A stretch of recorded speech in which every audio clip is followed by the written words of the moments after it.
All right, here's a question.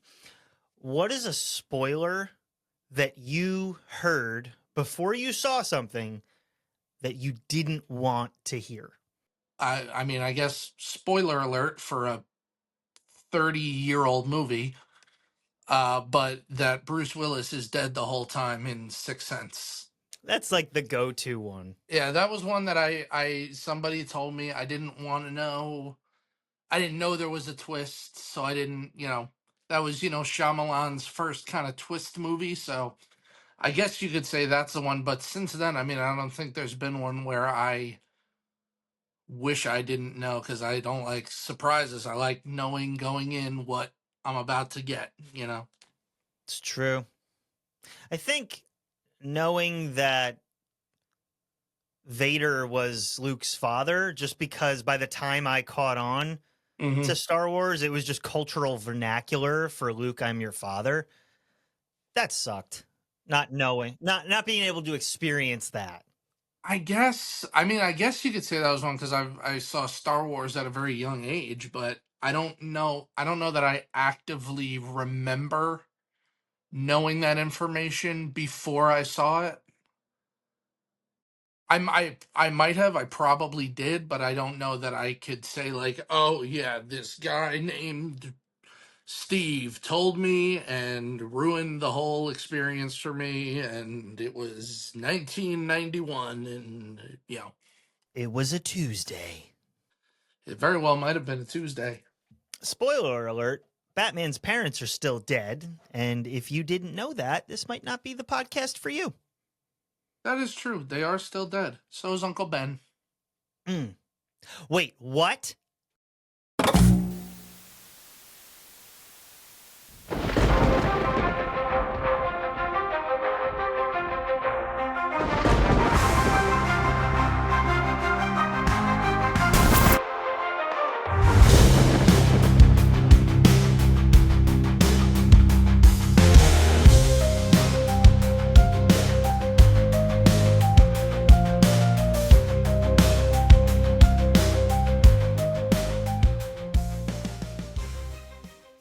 Okay.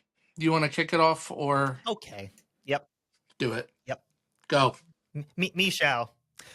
Welcome, boys and girls, to another fantastic episode of the Sanctum Sanctorum Podcast, where comics and Christ culture collide. I am host number 1, Joseph. And I am host number 3, Christopher. And welcome to this show where, in a multiverse of things, there's probably an alternative version of this show out there, and it probably sucks. So you found the good one. You did. Now, I also said that I'm host number 3 because host number 2 is the Lord. No. And we're not saying we're not a Christian show, which is a whole discussion we can get into. I'm saying we're not a Christian show. Yeah. We talk about faith, but this is not a Christian show. One, because shows can't be saved. That's true. That's not a thing. Shows don't have Souls. Religious affiliation or conviction of any kind. And we're not saying we're the best Christian comic podcast, but we are one of the only ones. Of all the ones I've listened to, we are one of them. And shout out if you are one of the other 4 that we listen to. Yes. You know who you are. You know. We might not, but you do. We are not covering a Christian movie today, that's for sure. We're diving in, as you see in the title, to... What year was this? 2005? 2005. Sin City. Yes, sir. Well, maybe it's a Christian movie because it says the word sin. That is true. And there's a cardinal in it, True. And according to one of the things I appreciate, and I mean, we might be delving into a little bit of our talk here, but one of the things I appreciate is that Robert Rodriguez, who directed it, said that he loved Frank Miller's writing so much that he does not consider his movies to be adaptations, but translations. That's a good distinction. Which I really like, because it's not like he took it's not like he read the books and then was like, I'm gonna write a script based on some of these characters. If you read the ones that this particular movie is based on, almost all of Frank Miller's writing is in there with little to no changes. All of it in its violence and filth. I mean, one of the ones that it's based on is That Yellow Bastard, a Sin City yarn, and you could tell just from that it's very angry looking. Angry looking's a good way to put that. Before we dive into the movie of the day, we got a comic culture moment, which, Christopher, I would love your thoughts on this. This movie is clearly not rated G. It is rated R. Oh, I think I saw the edited version. It was about 4.5 minutes long. That's the one you watched, right? Yeah. It had a moment of a kid smiling, holding a balloon, and it said, directed by Dick Wolf. Yep. Dum dum. But rated R comic book movies are growing in popularity. You think of things like Logan and Deadpool and The Boys. The question that I have is, like, does that type of storytelling, does it grow up the genre too much, or is it just edgy for edgy's sake? Like, do these stories deepen because they're rated R and we're able to dive into some of the grittiness, or is it just bloody for shock and awe? I think there's a couple of answers to that. So the first question, does it grow up the genre? I think it depends on the story you're telling. Do I think that Logan grew up the genre? Yes, I do. Because I think that the violence, the grittiness, the language, all of that was used to really show this kind of dark world that we had moved into, this, grizzled and angry and bitter Logan and Xavier, and just, so many years of fighting villains and then watching all of the X-Men fall, So I think that was used to show the depths to which he had sunk. Which, by the way, a lot of people think Logan's the first R-rated comic book movie. No. No. You've got Blade, you got Punisher. There's plenty of much more violent content. Well, you got Blade, Punisher, Warzone, Sin City, Yep. So if we're talking comic book, if we're talking only comic book and not superhero, there's also things like A History of Violence. What was that one? Road to Perdition. So there was a lot that came before it, but they mostly were not superhero movies. But then when you have something like The Boys on Amazon Prime, or any of the Deadpool movies, which we don't recommend. We don't recommend them. We don't recommend them. I think that although they are very true to their source material, insofar as the language, the sex, the violence, all that stuff, I think that the books were written for some shock value. Therefore, the movies, in order, or TV shows, in order to be faithful adaptations, would also lean into that shock value. So, do I think they're done just for shock value?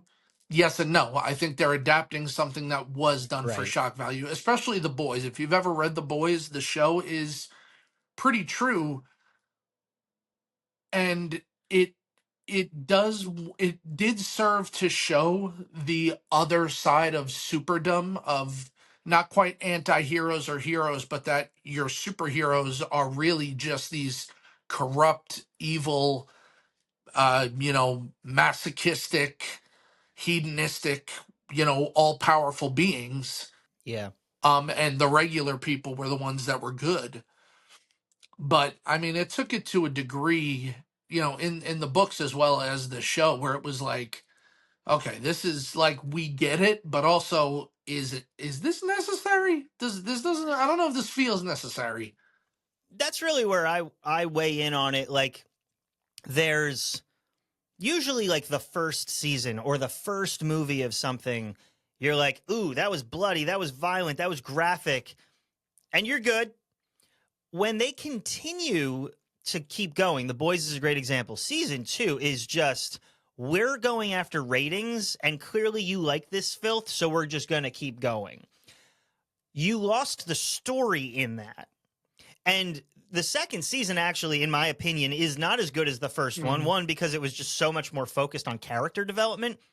But now that one in particular, you decided, okay, I just really want to gross out my fans to see how far we can push the envelope. Okay, now something's going to suffer because of that. I feel like Deadpool sort of did a good version of this where first one is what it is. Second one's not worse or overly gratuitous, but it carries the character. And by the time you get to Deadpool and Wolverine, you sort of know what to expect out of a Deadpool movie. It's going to be crass, it's going to be violent. And if you're cool with that, that's cool. But we're not going to try to freak you out. Mm-hmm. And I feel like that really needs to be considered when you're gonna be in this genre, this R-rated genre. Is it about character development and being able to set the table with that type of tone so you can develop the characters? Or are you simply going after ratings and trying to show everybody how much, blood, sex, and rock and roll you can throw into a movie? Yeah, and I think that that's where the problem is what's your intention behind it? Are you using it to develop character and story? Is it being used to like say something, or are you doing it just for the shock of doing it?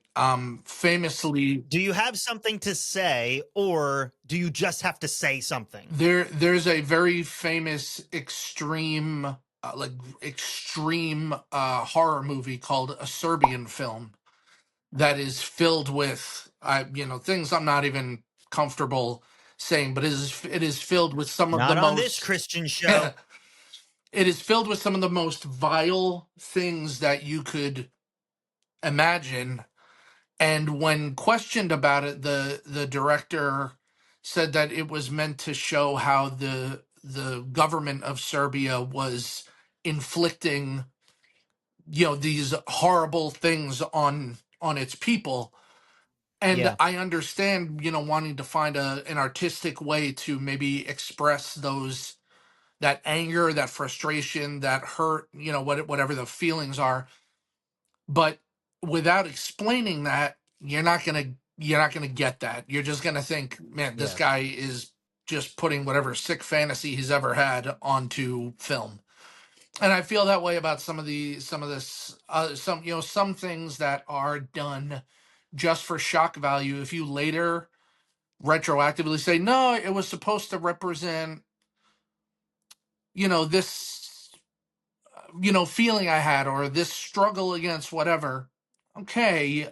But if I can't glean that, did you do a good job? That's the thing. Like, that's your job as a storyteller. If you can't do that and then have to retroactively explain yourself, then no, you didn't do your job. Right, it's like explaining the joke ruins the joke. You know what I mean? If I have to explain the punchline, now maybe you just didn't understand it, maybe I didn't tell it correctly, but if there's some kind of either way, if there's some kind of loss in the communication, it tarnishes the joke. And Yep. it's the same with any of these shows and movies. Like maybe I wasn't looking at it enough to understand it. Maybe your message got kind of muddled in the shock. But either way, maybe it needed to get toned down just a bit so that the story or the message didn't suffer either through my ignorance or your shock value. I feel like that perfectly sums up how I feel about this movie and your position in it. I have thoughts about it. But does the audience have thoughts about it? Leave us a comment, leave us a DM, leave us an uplifting Bible verse about what you think about R-rated movies in the superhero genre. Do they work? Do they not work? Are they just there to shock? Should they be? Should they not be? One thing I will say about it is people got very upset at shows like The Boys and movies like Deadpool and Logan and Kick-Ass and things like that because they took their kids to see it and didn't realize the content. And my feeling is you can't get angry at the movie. Like, I understand that before this, you took them to see, Spider-Man and Iron Man and X-Men and Batman and all that stuff, and it Yeah. was all fine. You're right, but everybody has heard of those characters.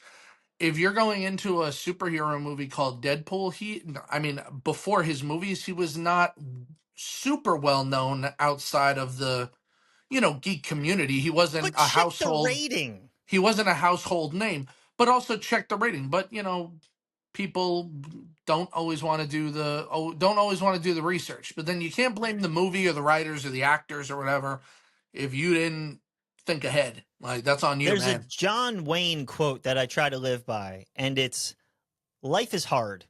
It's harder when you're stupid. Free advice. We're not saying that anyone is stupid, I am. but those are easily fixable mistakes.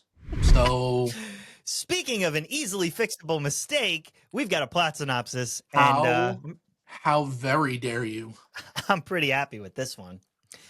Cue the deathful, vengeful, graphic, gratuitous music. I wanted to listen. Can the music you put in here in this spot be that, like, hard-boiled detective kind of wanna? Sure. Here, make that so. Well done.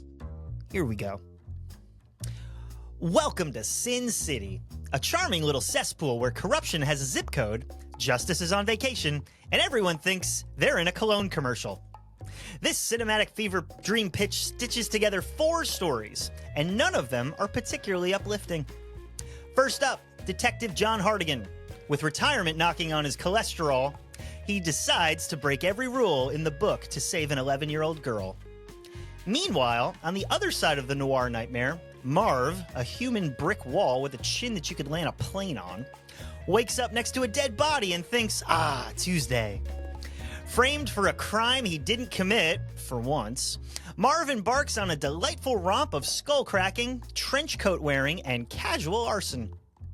Then, there's Dwight McCarthy, a man so brooding he makes Batman look like a birthday clown. After a bloody incident, Dwight steps up to help a coalition of leather-clad feminist assassins, and naturally, this involves many, many bullets.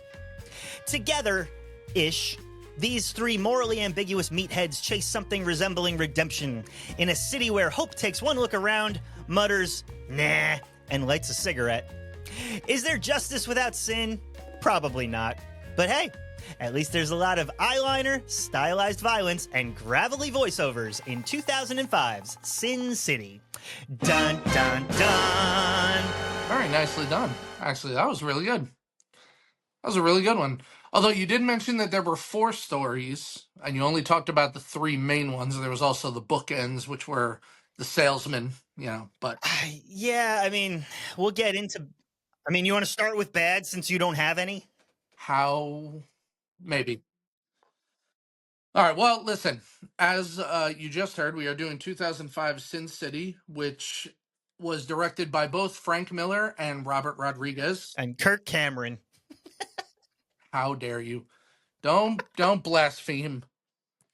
And it stars Bruce Willis, Rosario Dawson, Elijah Wood, Carla Gugino, Jessica Alba, Clive Owen, Brittany Murphy, Mickey Rourke, Jamie King, Benicio del Toro, Michael Clark Duncan, Rutger Hauer, Powers Booth, and Devin Aoki.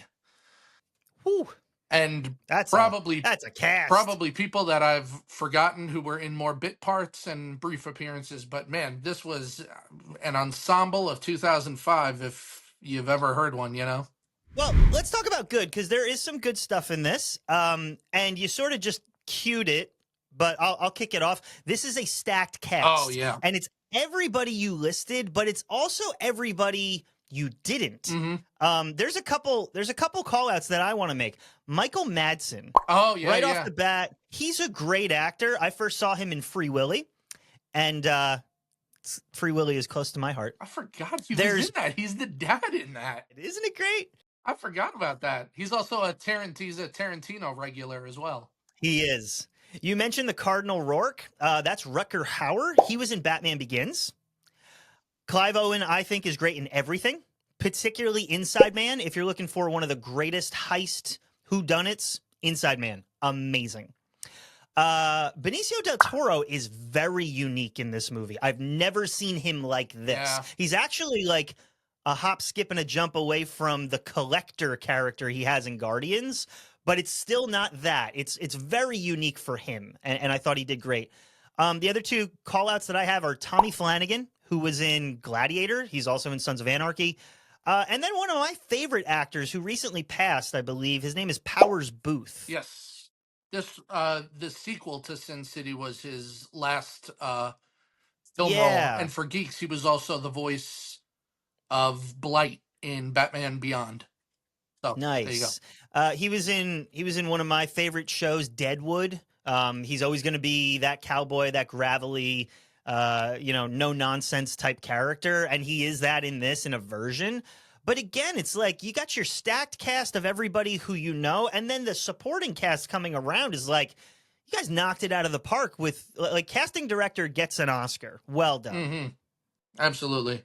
I like that it's a comic book come to life. A lot of times we talk about comic book movies and the adaptations. This is literally off the page. It steps right off the page. The black and white aesthetic is exactly like the book. And Yep. like we mentioned earlier, the writing is Frank Miller's writing. In fact, there's no writing credit because it's just he didn't adapt it. It's the director wrote it, and it's his words that are being spoken. So I think that's pretty cool. Yeah. There's a really cool scene that I like, and I'd like to call out as a video editor. Benicio del Toro's hand gets chopped off, and he's trying to go after a gun. And there's this cool editing trick where he's trying to get the gun out of his severed hand. And it's actually a green screen that he's probably got a sleeve on so that all you see is the hand portion. And he's trying to get it out, but it looks as though it's digital, and it's not. And it's so smooth. It was so well done. And in fact, I'll show a clip of it in here. But just the way they did that from a largely CGI movie, it jumped out to me like, oh, that's a practical effect, and it was a really well done one. And so where they picked and chose to use practical, I thought they did a good job. I have an issue with a little bit of the CGI, and we'll get to that, but I thought that when they decided we're going to go practical, they did it well. I'll get with that. There's a character named Stuka or Stucka. I have him down too. So he gets an arrow through his stomach and then has this dialogue. It is flawlessly written. Oh, yeah. It's hilarious. And it's sort of what all of us would sort of say. He sort of becomes the everyman for us as the audience in that scene, but it's just really funny. And he's just the confusion of just like, are we gonna do anything about?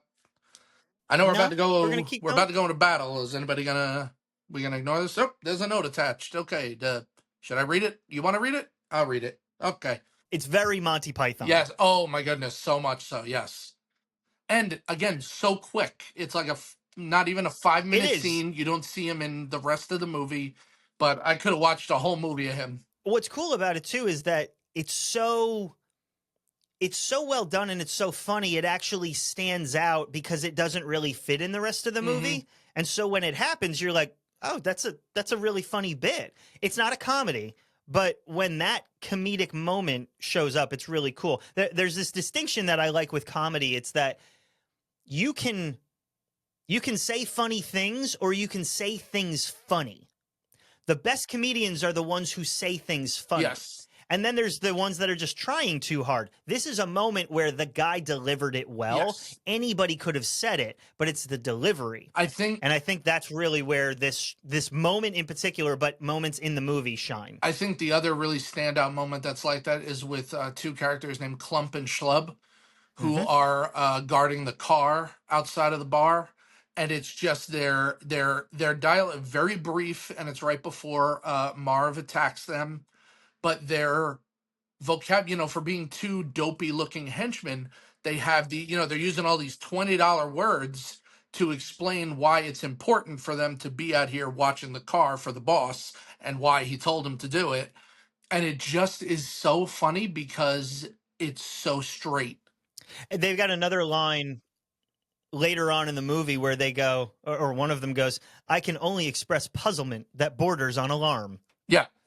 I like, that's nobody would say it. Nobody speaks like that, and it's perfect. They wordled it.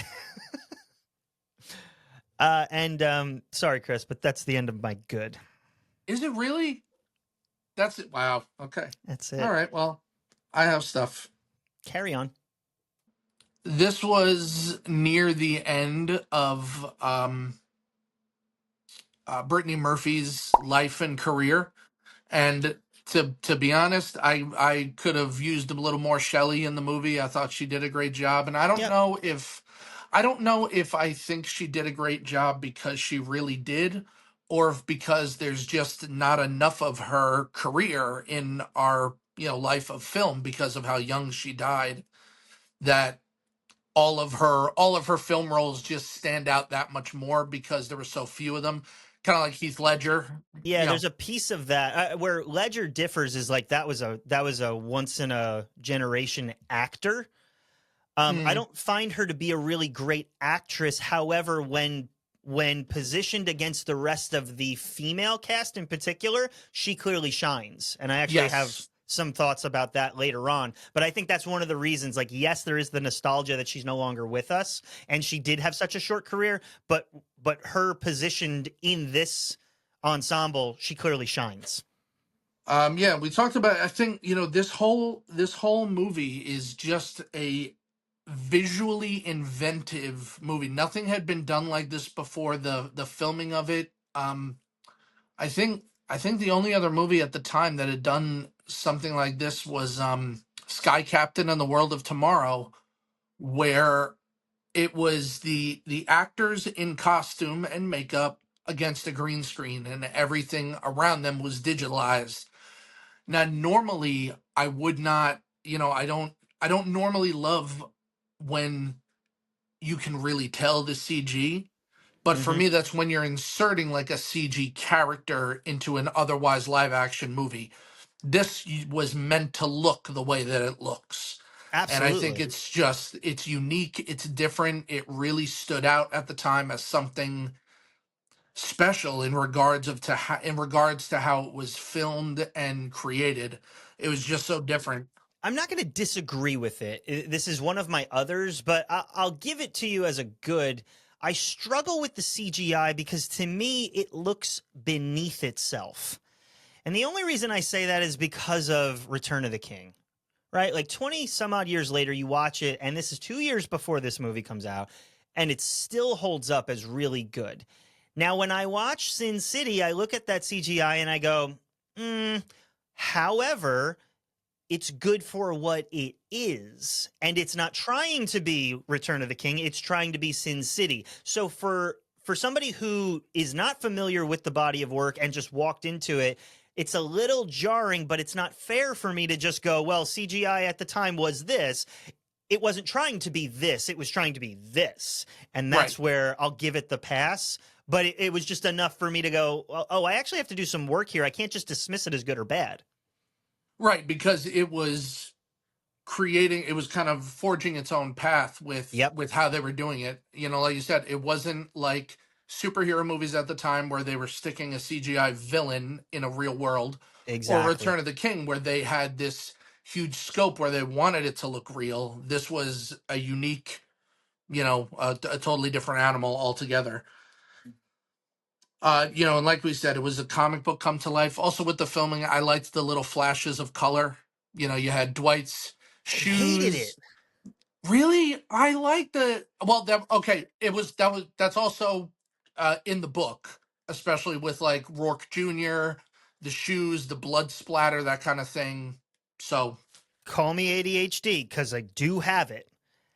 But every time it popped on, my brain was going, well, what's the connection to the last pop of color I saw? Why is it highlighted? What does it mean? And then my brain just got tired after a while going, actually, there's no rhyme or reason for it. So I don't get it. Is there a comic reason that the flash of color shows up?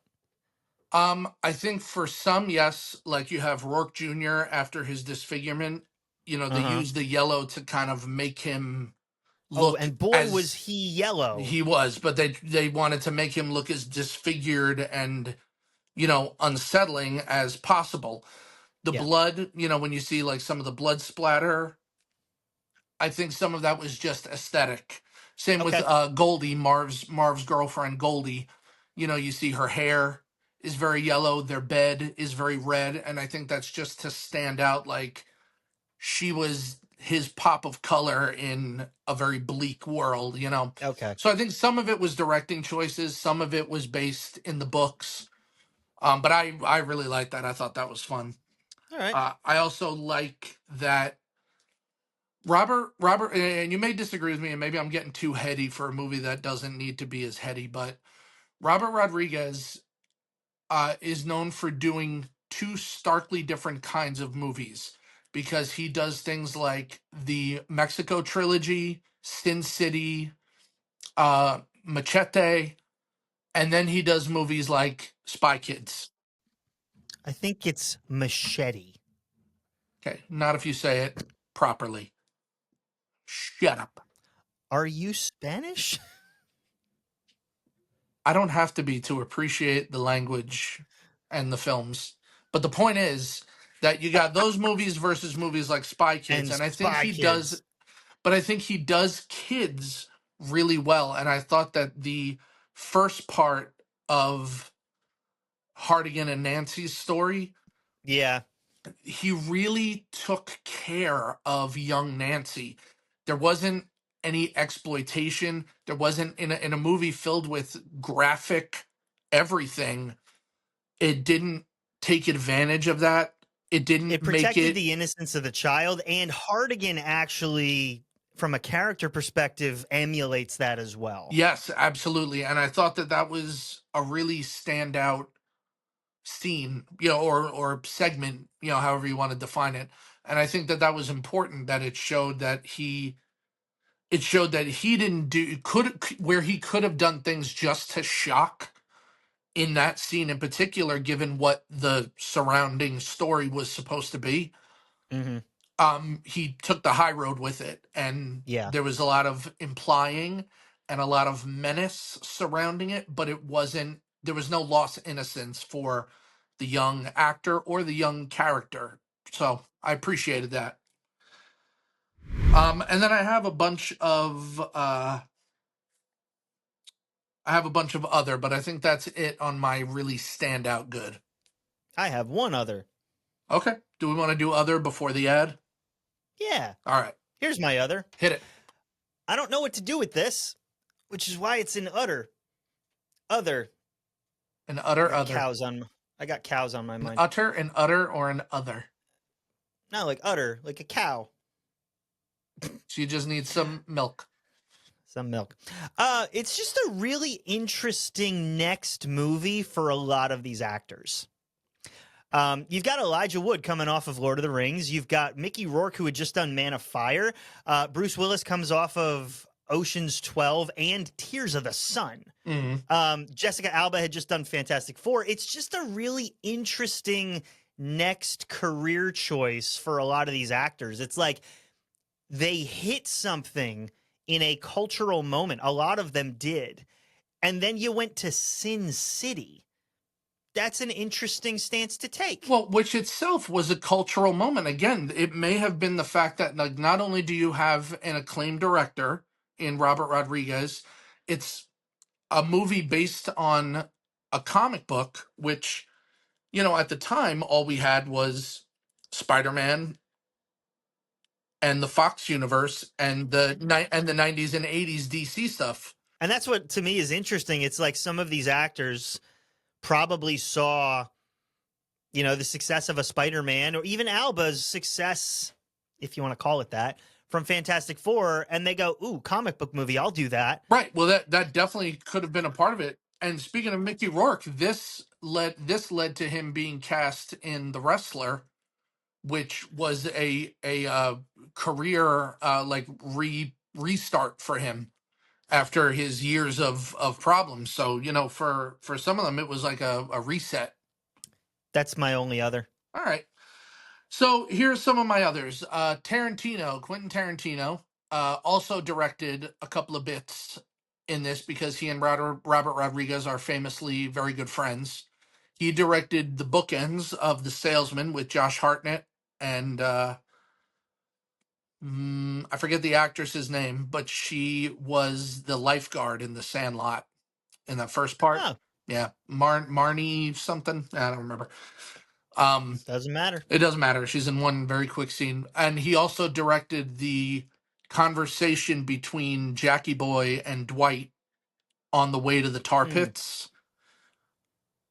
When he's going to in the car, when he's in the car when he's going to dump the body, he directed that dialogue scene, which keeps hitting his which is very Tarantino. It's all dialogue and it's inner thought, inner monologue plus dialogue plus with narration. a sprinkling of violence. Yeah, and so it's a great scene.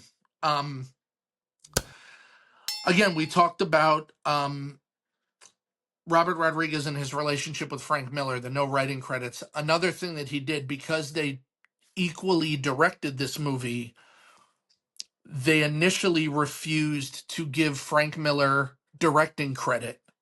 The Screen Actors Guild or the Screen Directors Guild, because they were not an established team like the Wachowskis or the Coen brothers. Okay. Who did everything together. They were not an established team, so Robert Rodriguez removed himself from the Directors Guild so that Frank Miller would get equal billing as director, which I thought was a really selfless and cool thing, that he really gave Miller the credit he deserved for writing, directing, and creating the source material of this. Something he didn't necessarily have to do, including him.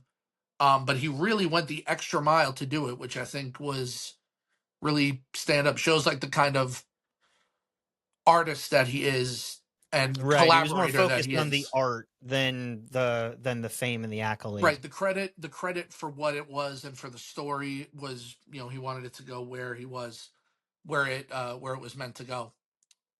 A great comparison for this movie, I think, is it's the 1990 Dick Tracy movie turned up to 11. 13. Maybe even 13, yeah. Yeah. And finally, my only other is that if you're interested in reading Frank Miller's Sin City series, the whole series is, good and bad. There's hits and misses, but these are specifically based on The Hard Goodbye, The Big Fat Kill, and That Yellow Bastard, and those are the three main stories of the movie. So you could pick those up if it's something you want to kind of read the source material of. There you go.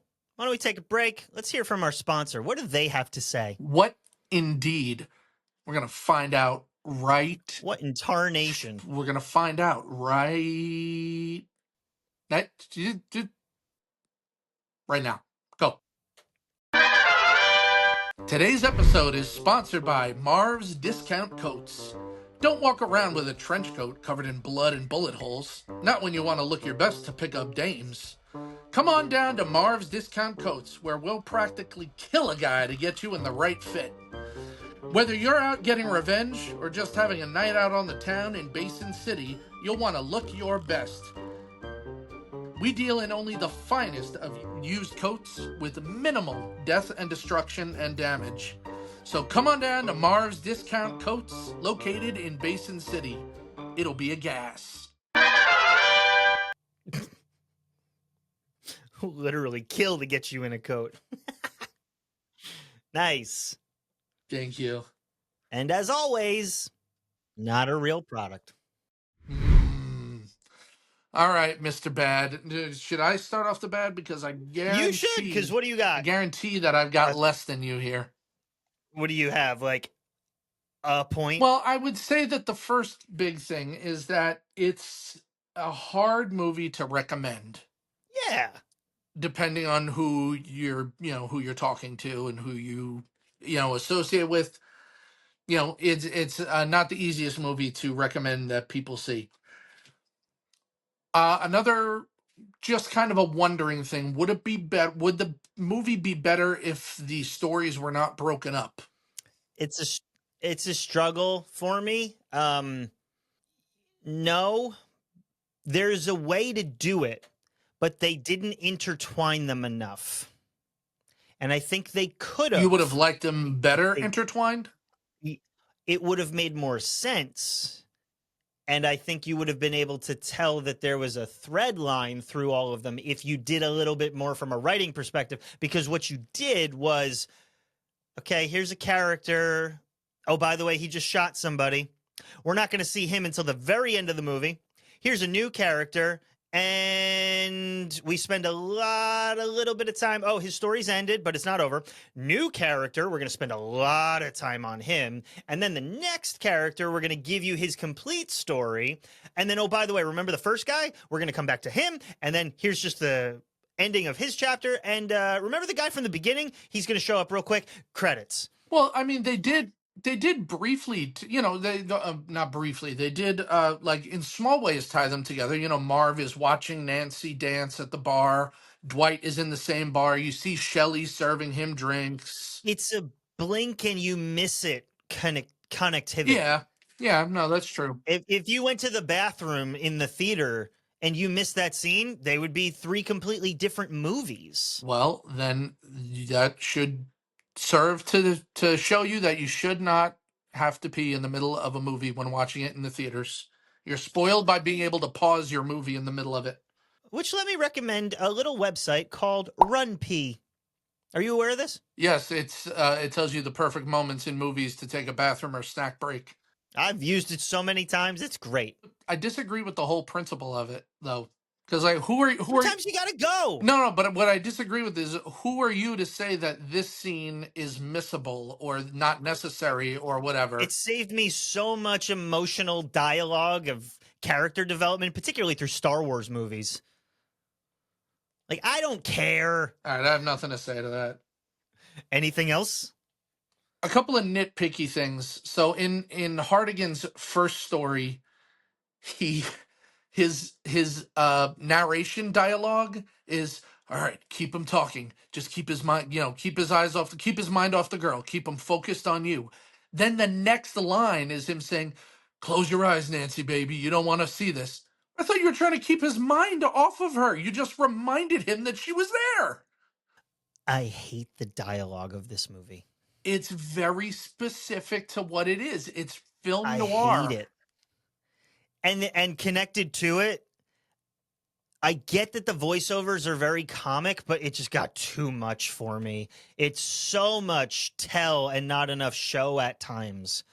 It's like, okay, I get that sometimes you got to do a dialogue dump so that you, as the audience, can understand what's going on. But the internal monologue, after a while, it just grained on me. But again, it's designed to be very, very connected to the pulp, hard-boiled, the dirty city kind of stories that it, kind of inspired it, The gumshoe detective. Exactly. Yeah. The morally ambiguous, corrupt city, the, hooker with a heart of gold, the detective 2 days from retirement.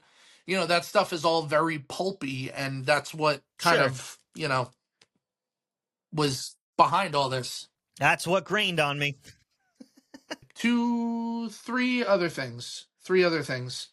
4. Oh, you might have more than I do. I'm sorry, I have 4 other things, but they're quick. I thought Dwight's story was a little too long. I feel like that could have gotten pared down just a little bit. Yeah, it was too much. It's my least favorite of the segments, and it just, you could have cut it down just a little bit. Yep. Nancy wanting Hardigan, like wanting to sleep with Hardigan, that was weird. No. Like, I guess I understand it. Like, I feel that can be a psychological thing, is like this, attraction to your savior, something, but it wasn't necessary. It didn't go anywhere, and it didn't work. If anything, it got weird real quick. Yeah, a little bit. When Hardigan is picked up by his partner after he's released from prison, nobody notices a bright yellow guy sitting in a car watching them. Nah. Yeah. No, I mean, I certainly wouldn't. All right. Now, before we get to... Actually, let's hear your bad before my last thing, because my last thing might lead into a bigger discussion, and I don't want to miss out on any of the negatives you have, unless you mention it as well, and then we'll jump into it. I might. Speaking of Nancy, Jessica Alba sucks.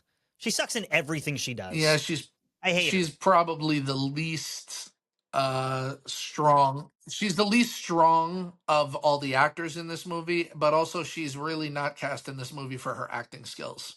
No, she's not, and that's what's annoying. And I get that the movie wasn't selling morality, but at the same time, Alexis Bledel is the same way. It's like, no, you're Rory Gilmore. You should not be in this movie. Go home. I mean, really, aside from the cursing, she's just Rory Gilmore in this. That's it. And it's like, I could have said you weren't calling your mom. I called that a mile away. I just need to call my mom. Sure. I mean, all she was missing was a longer skirt and a walking around with a book, and she was Rory. Yeah. You know who else doesn't work in this movie for me? Elijah Wood. One, because he doesn't say anything. Two, disagree. For the physicality aspect of the villain, he just doesn't work. It's like, you look like a nerd, you're acting like a nerd, you're dressed like a nerd, and then you want me to believe that you're a psychotic killer? Doesn't work. I thought that was the juxtaposition between that, plus the fact that this skinny little nerdy guy, not once but twice, got the drop on Marv, who is, Oh, that's what I don't believe. But that's part of, like, Marv is used to being a brawler, whereas Kevin is agile, silent, gets up close with his hands. Yeah, but if he didn't have the saber-tooth claws, the evil stuff that he does, I think, is a great comparison to the way he looks. Like, you wouldn't necessarily, associate the two. But I suppose, again, coming off of Return of the King, like, go back to the Shire, Frodo Baggins. This ain't your role. I mean, maybe, but listen, it was very. The character makes sense. Everything you just explained, I actually agree with. It's just not his role. But why? But I mean, maybe. But look, Lord of the Rings were hit critically and commercially hit movies. So was Sin City, the first one. So Yeah. why wouldn't he jump into? He was already used to the idea of, like, motion capture and a lot of green screen acting, and this was set to be a big budget, big cast movie, just like Lord of the Rings. So, yeah, why not step into a world he was already familiar with? You know who would have worked in the role of Kevin? Macaulay Culkin.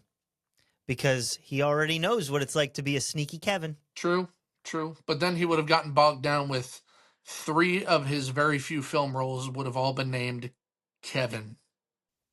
Yep. And then they would have put him. Then they would have put him in the sequel. So then it would have been 4 Kevin named Kevin. That would have been too much. Last thing I don't like, because you did cover a lot of it. I mean, it's sort of connected to the story pacing of it, but halfway through, I was just tired. I was just like, where are we going? And why are we going in this direction? I get it's a genre. I get it's noir. I get we're building characters. But, like, I thought we were done, and I looked, and I was, like, 35 minutes in. And I just thought, oh, this is going to be a slog. And it was. It was just sort of the same stuff, just, like, over and over and over. And I just felt like the way it was paced, you were pushing 3 very heavy rocks up a mountain at the same time. So you had to do the work of Hardigan, and then you had to take a break, and then you come over back with Marv, and then you're pushing that rock up, and you're trying to get your understanding of that realm, and then you hop over to Clive, and it's like, ugh, is this going to land somewhere? Are they connected? And then all of a sudden, Rourke's son shows up, and it's like, oh, right, I forgot about that. And then Josh Hartnett comes to close it. It's like, I am so tired. I mean, I don't agree, but that's fine. If you think about it episodically, you're watching 3 episodes of a show. Yeah, but that wasn't clear walking into it. No, that's true. Right? Like, if I know I have to watch 3 episodes of something, sure, okay, I can pace myself. No, that's true. I thought I was watching a movie. Yes, that would not have been clear. And again, I think it maybe it would have felt less like that for you if the characters had more interaction with one another. Yes. So, yeah, no, I can feel that. That's all I have to say on the matter. All right, so here's my big thing. I don't know that it's I mean, it's subjectively, it's not a good thing, but I don't know if it's bad for the movie. But they seem to treat women pretty badly from a writing and directing perspective, and to be honest, they treat men pretty badly too. Most of the male characters are either sick and twisted and evil, or they're morally ambiguous hero men. They're brawlers. All Well, the problems are solved with their fists. It's all action, no thinking. All the women are either violent or sexualized or both. Now there are some great characters in here. I think Gail fleshed out could be really cool. I think that Lucille, if fleshed out, could be really cool. Marv's therapist, or Marv's parole officer. But again, they didn't take Shelley. Again, they didn't take the time to really do that, and could have, and instead they just kind of boiled everyone down to like men tough, women sexy. The end. yeah, it was a very caveman approach to humanity and to gender, And I get that which, was kind of the world, but it seemed like you could have made some changes that would have prevented that a bit. yeah, but alas, it's Sin City You know why it's called Sin City, right? because there's sin. Yes, but also the name of the town is Basin City, like Basin. But the BA, if you look at the sign when Marv is driving, either Marv or Dwight, the BA has been like scratched out or burned, or there's a bullet hole through it or something. So that's why it's called Sin City. But the name of the actual city is Basin City. Speaking of combating basin, any spiritual stuff? I didn't understand your reference. The sin, Chris. It's the sin. Oh, battling sin. I thought you said battling basin. I did, Oh, but we you missed called it Sin City. Never mind. You missed it. No, you I'm so missed it. tired, like this movie. The mark has been missed. Like, All right, so here's humanity. It is a Christian movie. Hush. The night is dark and full of terrors for you. Hush now, That's one of the sweetheart. funniest things you've ever said to me. And I know you're quoting something, but it's still hilarious. The night is dark and full of terrors. You usually say it when you're angry at me. Anyway, what'd you find? All right. So I know that it can be somewhat questionable. Dwight, Marv, and Hardigan, they are not really great people. I think you could argue that Hardigan is probably the most decent of all the people that you meet in Sin City. But Marv is on a path of justice. Dwight is on a path of justice, and Hardigan is on a path of justice. So in the dregs of what Sin City is, they are attempting to be a light in the darkness. Yeah. And I think that as believers, that's what we're called to be, is a light in the darkness. Look at the world we live in right now with the amount of opposition that we go at. It's very, brother versus brother, friend versus friend, husband versus wife in regards to politics, and in regards to religion, and in regards to societal norms. It's a dark world we live in right now. And it's a struggle to find people that stand above it. But that's what we're called to do. We're called to be a light in the darkness. We're called to reflect God's goodness, hope, and love. The Bible says that Jesus came to be the light of the world. And if that's the example that we are trying to follow, then that's where we need to start leaning, is being a light in the world we're in. The verse that I have that I really like, is that to me really represents Hardigan more than anything else, is John 1:5, and it says, "The light is shining in the darkness, but the darkness has not overpowered it."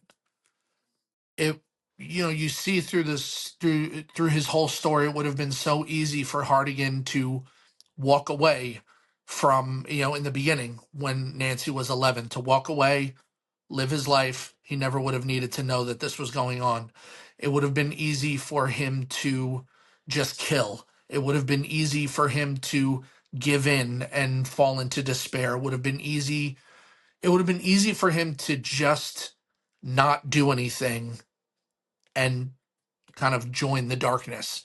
But it took everything in him to be a light for people that had nothing but darkness. And that, I think, is a great example of what we're called to be. If we say that we want to be like Jesus, then we need to be a light in the darkness that's around us. I love it. Thanks. Mine's very different. I told you I didn't like the voiceover, the monologue. But the whole self-dialogue thing really got me thinking, like, how do we actually speak to ourselves? Because, you know, let's be honest, the way I talk to myself, I would never talk to you that way. 100%. You know, we doubt ourselves, we criticize ourselves, we replay failures like it's a highlight reel, but it's only the lowlights, and it's self-deprecating, it's destructive, and it's toxic, quite honestly. We have often very toxic self-talk.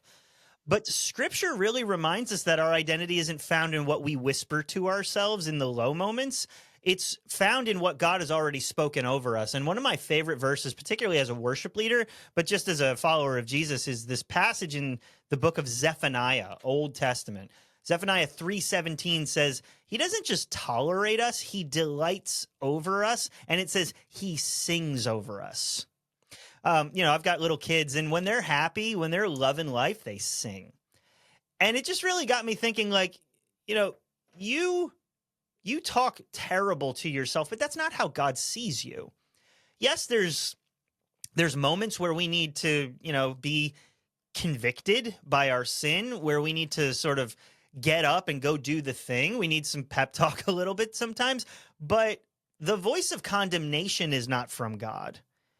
And if there's condemnation coming out of our own mouth to us, back to us, that's not from God, because God delights over his children. And so it just got me thinking, maybe the next time I'm throwing punches my way, ask myself, would Jesus say this to me? Would he say it lovingly? Would he say it in that tone? And if he wouldn't, Would he say it at all? Would he say it at all? Like, if he wouldn't do that, then is that really from God, or is that from the enemy of my soul? It's really about reframing that internal script. It's aligning with the voice of God and saying, no, I'm going to believe what you say about me and how you see me instead of how I see myself. That's really good. That's really good, and that's important. And you're absolutely right. Like, I would avenge, you know, if somebody outside of the brain spoke to the people that I love the way that I speak to myself, I would, you know, avenge them. Lose your mind. And you know, but then where do I get off doing it to me? You know, Exactly. Yeah. Oh, that's really good. All right, man, you ready to rate the holy heck out of this thing? The holy heck. What a great Christian film. Uplifting, positive, and encouraging for the whole family. Listen, I want to just share a little bit of, if I could take a moment, I want to share a little bit of my history with this movie. This would have been something to start the episode with. Well, I mean, we just kind of jumped in.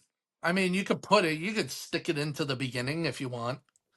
It's too much editing.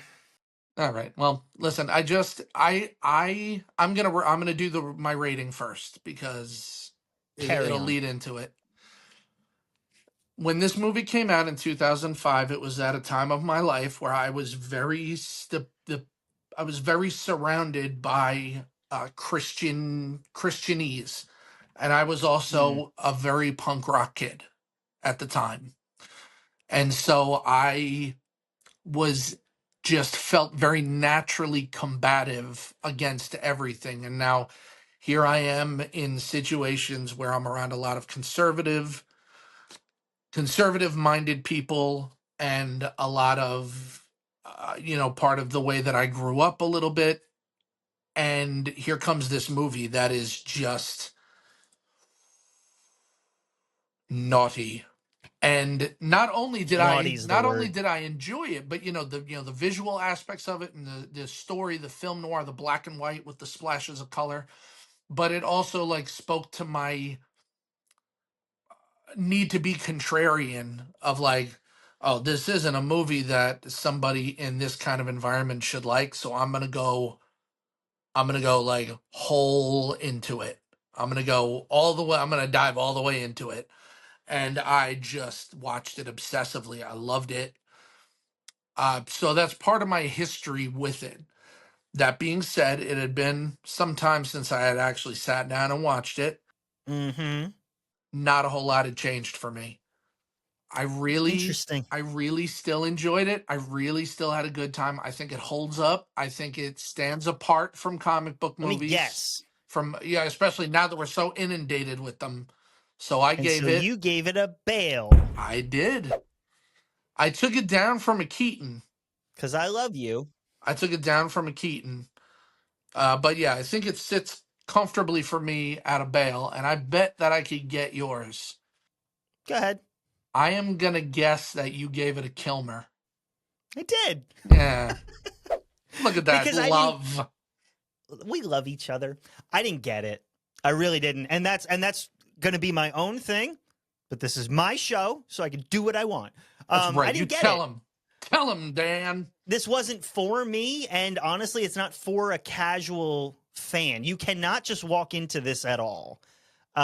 With no backing, no understanding. I'm not going to watch it again. On a scale of 1 to Frank Miller, it's at its Milleriest. It really is. But for me, it's just, I didn't get it.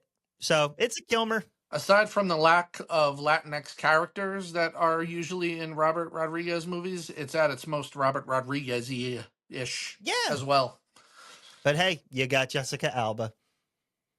Yeah. Well, and Carla Gugino. She's Benicio del Toro. Benicio del Toro, yeah. So there's a couple and of people Tommy in there. Flanagan, one of the most Tommy Flanagan Latino actors I've ever seen. Yeah, straight from the heart of Mexico City. Real quick, what is your guilty pleasure Christian movie? Because I know you've seen some. Okay, yes, I have seen some. I have moved beyond the term guilty pleasure. Okay. Only because I have learned both from the wrestler CM Punk and the musician Dave Grohl that, you know what? You shouldn't feel guilty about enjoying what you enjoy. If there's a movie or a band or a book or a show or whatever that you may look at as outside of the norm of what people would think you like, yeah, that's fine. Just enjoy it. Just enjoy it. Don't feel guilty about enjoying it. Just enjoy it. That being said, my guilty pleasure Christian movie. There's also categories, right? There's like movies about the Bible. Well, there are movies about the Bible. There's movies that are about people of faith. And then there are like your Christian production company movies. And I think I'm asking more Christian production. Yeah, because I could tell you that my favorite movie about a faith-based person is actually a show. It's called Father Brown. And it's about a priest that solves mysteries. Father Brown. Yeah, that's great stuff. With Weasley. So there's a series of movies that were made. They were like written, produced, directed, all by I don't know if he was a youth pastor or a regular pastor. But the first one he did was called Facing the Giants. Mm-hmm. It's a high school football movie. That was a moment. It was a high school football movie. Fireproof, Courageous. Yeah, there's the cop movie, the fireman movie. So there's a lot of that stuff. But I think that Facing the Giants, favorite. I like sports movies as much as I dislike sports in general. I do like sports movies, and I didn't think that was that bad. I thought it had, some good messages in it, and, I like a high school football team that goes from underdog to champion, So I didn't mind. Totally. I didn't mind Facing the Giants too much. There's a bunch that make me laugh. And if you like these movies, that's totally your call. But if you're watching this show, I don't get the vibe you do. Mm-hmm. So God's Not Dead is really funny to me. Oh, my God. Kevin Sorbo. It's humorous. It's humorous to watch. Yes, because of Kevin Sorbo. The Duck Dynasty guys are in that too. and the Newsboys. And the Newsboys. But my favorite one is a little movie that ruined millennials everywhere called Left Behind. Oh, yeah. Well, you're talking about the Kirk Cameron ones, right? Not the Nick Cage big budget remake. No, he doesn't count. Okay. Although I'm sure that's a multiverse thing we could talk about. But no, that movie ruined my 6th grade because Jesus was coming tomorrow. Oh, yeah. And I was doomed.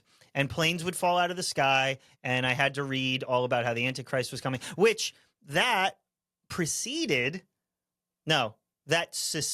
a movie from the 70s called A Thief in the Night. Yeah, baby. And if you want a good time... That was a movie that ruined, that did for me what Left Behind did for you. We watched it as a church. With it was like a Sunday night. Numbers tattooed on your head. The mark woman of the wakes beast. up and the buzzer, the hair buzzer, the beard buzzer is just like buzzing in the sink, and like you got Larry Norman playing "I Wish We'd All Been Ready" in the background. God. It's a moment. It's a bop. That is something. That movie. I wouldn't say it's a favorite, but that's a. Oh, you know what? Okay, wait. I may have to change my favorite. Here we go. There's a hate watch one I like that. We're getting free right now, by the way. It's not exactly a Christian movie, but it was supported by a lot, and it's called Mazes and Monsters. Oh, yeah. The one with Tom Hanks where he plays Dungeons and Dragons, although in the movie it's called Mazes and Monsters, and he takes it a little too seriously, and they use it to kind of fuel the satanic panic of the 80s and how that game was leading people to sin and insanity and devil worship and all that. Oh yeah. So that would be another one. Now I will say, growing up, there was a cartoon I really liked called Adventures in Odyssey. All hail Mr. Whitaker. Yeah, it's been a long time since I've seen any of them, but part of me feels like they might hold up as cheesy cartoons of the time. No, they actually hold up as like, oh, that's saying something, because now my kids listen to it, and I can quote these episodes because I listen to them religiously. But like, are you talking about the old radio show? Yeah, and you listen to some, and you're like, ooh, God, you're speaking to me. Yeah, it's three. It's the idea of like, from the mouths of babes comes prophecy kind of thing. Where like, you have these adult Christian movies that are widely awful, but you watch some of these cartoons or old shows like McGee and Me or Adventures in Odyssey, The Last Chance Detectives, and they have some solid stuff in them. It's theology, and it's really good. But if Left Behind is my number 3, Prince of Egypt is my number 2. Like, first of all, Val Kilmer is the voice of Moses in that. What do you mean you're number 3 and number 2? Like I'm rating them. Oh, rating them. See, I wouldn't call that a Christian movie though. It's just a movie about a historical character. But it's faith, and let me tell you, like the Plagues song, somebody should have gotten an Oscar for that one. But the best Christian movie, hands down, and I know you'll agree with me on this one. Hit me. Jonah, a VeggieTales story. If you go back, here's a tidbit. It actually predicted COVID. Oh, that's great. Because we were watching it, me and the kids, and there's this song where Jonah is like, giving the people a message from the Lord, and he says, "Don't eat bats." Awkward. And I don't know why. Now, I got to say, as far as VeggieTales is concerned, I was never really big on the movies. I was too old for it by the time it came around. I aged out of the movies, but I always did like the pirates who don't do anything. We just stay at home and lie around. If you ask us to do anything, we'll just tell you we don't do anything. We need to get off this show before we continue this. I'm going to start breaking into more. God is bigger than the boogeyman. Oh, where is my hairbrush? Oh, I mean, silly songs with Larry. You are my cheeseburger. You can find us on Facebook, Instagram, and YouTube. You can find us on Spotify and Apple Podcasts. Thank you so much for listening to this nonsense. Christopher, take us out. Before I take us out, make sure that you keep an eye out for the Sanctum Sanctorum VeggieTales cover album that is going to be released one day. One day. But in order to wrap up this show, I want to leave you with the following thought. Remember, kids, if you ever find yourself in Old Town or Basin City, just leave. You don't want to be there. Trust me. Just go. Good luck. We had a whole rant about VeggieTales that lasted at least 10 minutes. I'm not even mad about it. I mean, it started with what's your favorite Christian movie, so I can tell you my least favorite is Fireproof. Chariots of Fire is an interesting one. Ben-Hur. See, I put those in a different genre, and that's different than movies that are meant to be essentially propaganda. Like all of the Kirk Cameron movies, those are meant to be propaganda. They're never good. They're like, they make Hallmark movies look cinematic. I wonder if he believes the characters that he plays at times. You know, I have a sinking feeling that, yes. We yes, should get him on the so. show. Yes. Oh, we should have saved this then. Kirk, what do you think about Sin City? Sin City would have been the perfect. That's who needs to be the guest for A Dame to Kill For. There we go. We'll put him in the sequel. He'll have nothing good. Well, I can't promise that I'll have anything good for the sequel either. And watch, his favorite film is going to be Captain Marvel.